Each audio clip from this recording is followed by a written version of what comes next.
নমস্কার বন্ধুরা, আমার চ্যানেলে নতুন আরো একটি ব্লগে তোমাদের সবাইকে স্বাগত জানাই। আজকে আবারও চলে এসেছি কিছুগুলো আনবক্সিং ভিডিও নিয়ে। তাহলে চলো একে একে প্রতিটা জিনিস আনবক্সিং করা যাক। প্রথম যেটা দেখাচ্ছি, এর আগে এইটা নিয়ে ভিডিও আমি অলরেডি পোস্ট করেছি, তোমরা চাইলে অবশ্যই দেখে নিতে পারো। চলে এলাম দ্বিতীয় পার্সেলে। আজকে প্রত্যেকটা পার্সেলই ছিল মিশো থেকে। সামনের মেন গেটে এরকম দেওয়ার জন্য অনেকদিন ধরে ইচ্ছা ছিল, তো অবশেষে মিশোতে দেখতে পেলাম, তো আমি কিনে নিলাম। জিনিসটা কিন্তু যেমন দেখেছিলাম একদম তেমনই এসেছিল, আর দেখতে ভীষণ সুন্দর আর ভীষণ কিউট।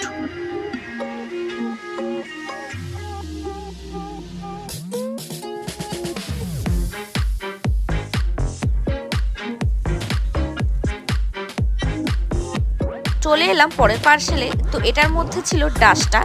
এরকম ডাস্টারগুলো এখন দেখছি বেশ ট্রেন্ডিংয়ে চলছে, তো সেভাবে আমিও একটা অর্ডার করে দিলাম। এটার একটা প্লাস পয়েন্ট হচ্ছে আমি যেভাবে চাইবো সেভাবে এটাকে ইউজ করতে পারবো। এই ডাস্টারগুলোকে আমি বিভিন্ন রকম ভাবে ব্যবহার করতে পারবো।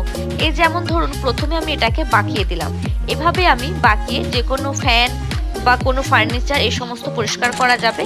আবার চাইলে ছোট বড়ও করা যাবে, বিশেষ করে ডান্ডাটা। চলে এলাম পরের পার্সেল। এই প্রোডাক্টটা আমার বেশ ভালো লেগেছিল। যেমন দেখেছিলাম একদম যেমন ছবিতে দেখেছিলাম সামনে থেকে, তার থেকেও বেশ সুন্দর।